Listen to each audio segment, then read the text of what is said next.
Yes, students, so finally we come to the last segment of our chapter, the cell, and now we are going to discuss about the cell division and growth. You can see in the picture right in front of you that one cell is dividing into two different cells, right? So we'll be studying.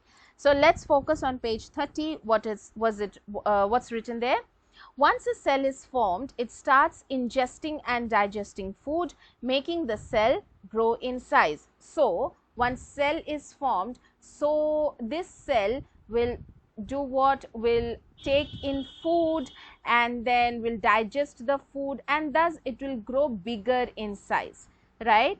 The growth of a cell is limited. Now, what happens is that one cell cannot grow to this maximum size. Each of the cells, they have a particular limited size is there up to which only this cell is going to grow, not like in this large like huge gigantic size.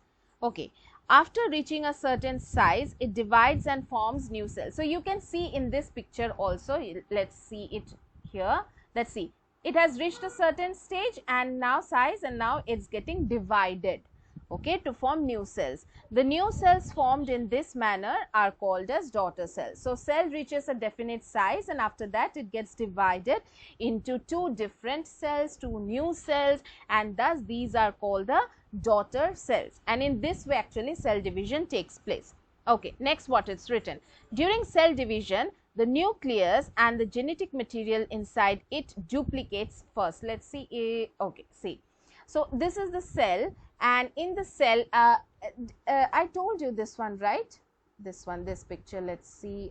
Yeah, so this is the nucleus, and the genetic information is present here. All the genetic information, like what will be our hair color, eye color, what will be the shape of our nose, etc., the skin tone, etc., all these sorts of information are present in this chromosome, which is present inside the nucleus. So what happens during cell division? The nucleus duplicates first. So this nucleus is going to duplicate. That means it will grow to 2 in number. Then the cytoplasm starts dividing. You can see actually, wait.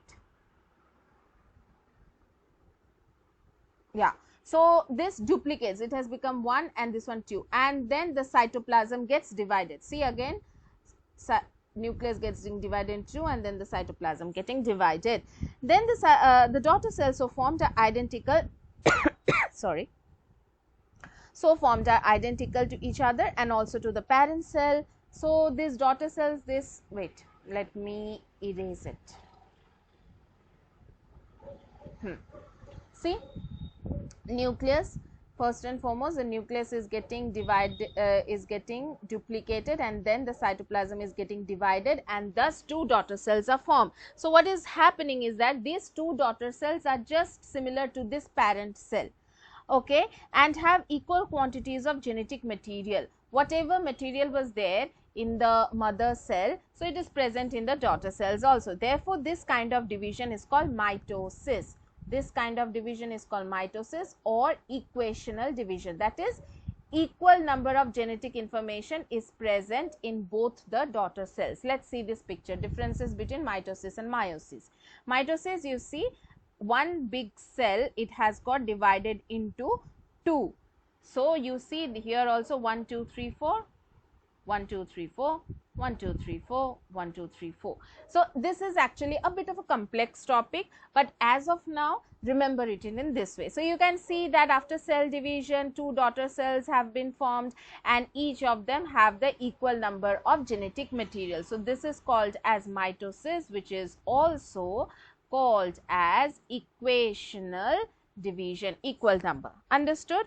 Now, another kind of cell division occurs in higher animals and plants during the formation of reproductive cells or gametes. Okay. Now, in terms of plants, higher plants, and also in terms of animals, in terms of humans also, another type of cell division takes place. Okay. Here, that division is called the meiosis. Now, another type of cell division means what? See, we are born. How did we get born? When the male reproductive cell and the female reproductive cell, they came together, then a baby was, then the baby is born. All this thing you will study in the higher classes. Just remember this, have a superficial idea.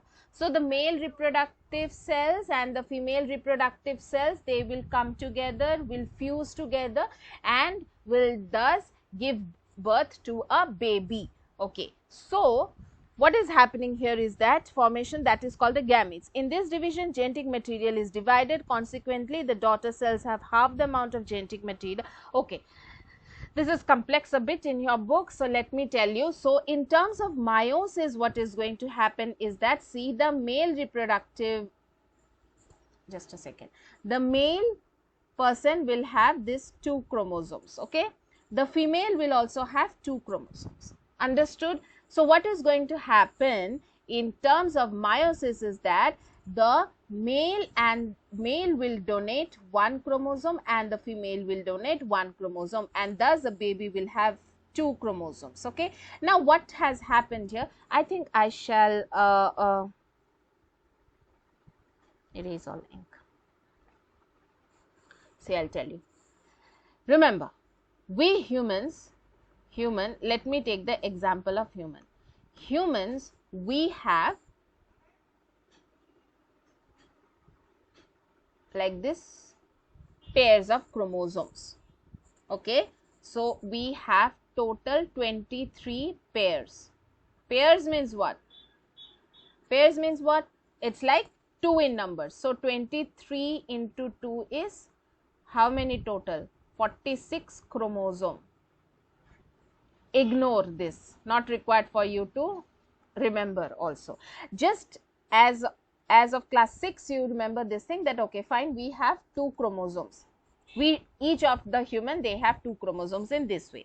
Now what happens is that the father and the mother, they have 2 chromosomes. Let me change the ink here, and this is 2 chromosomes. That means what? Each of the human being, they needs to have only 2 sets of chromosomes. Okay, that is the law of nature, you can say. If the sets of chromosome increases, 3 sets of chromosome or 4 sets of chromosome, then there will be abnormality. Okay, so however, whatever it is a thing, the human needs to have 2 sets of chromosome.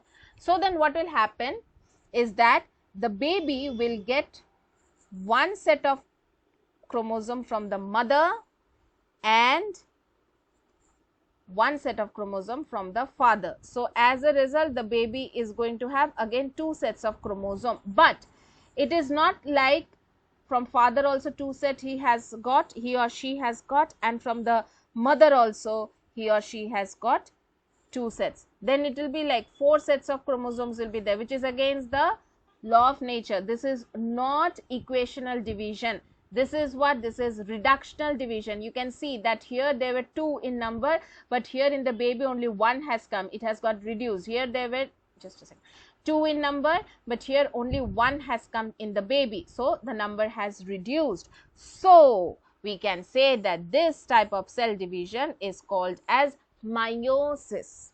Understood? Yeah. So this was your reductional division. It is getting reduced, reductional division, and mitosis is equational division. Okay, please don't start to think very with the complex mind in this particular topic. As of now, remember it for class 6, because this mitosis and meiosis you will study again in class 9, and then by that time, now from class 6, when you will reach up to class 9, you will have more maturity and will learn many more things, and thus it will be very easy for you all to understand this particular topic in a very deep, with depth, you can say. But as of now, remember this one, that mitosis is equational division. I have told you about all the examples. Keep rewatching this video and you will understand it. And yes, of course, I'm there to explain it once again. Next is the importance of cell division. Why is the cell division so important? Because number one is that for, I'm reading it from here, healing and tissue repair. So you see, whenever there is a cut in your skin, then within a few days, then again that area gets healed. How does the area get healed? Because the cell is dividing, and so it's replacing that area, the dead cells. Next is for growth, allows an organism to grow bigger. Just imagine you entered St. Vivekananda English Academy, right? SVEA, you entered when you were in your kindergarten. You were so tiny, so small, but now you are in class 6, so you have grown in size. Okay, so how did you grow? Because of cell division. And then reproduction of organisms. How does cell division help? Because I told you, right, reproduction of organisms, that from the father the baby gets one chromosome, and from the mother the baby gets another chromosome, and so in this way the baby is now going to have genetic information from the mother side also and from the father side also. Okay, so this is how the cell division helps in reproduction of organisms. So I hope this was all about the entire chapter of a cell. I think you have understood it. If not, please keep rewatching this video once again, and yes, feel free to ask your doubts. All right then, have a great day ahead and happy learning. Bye, take care.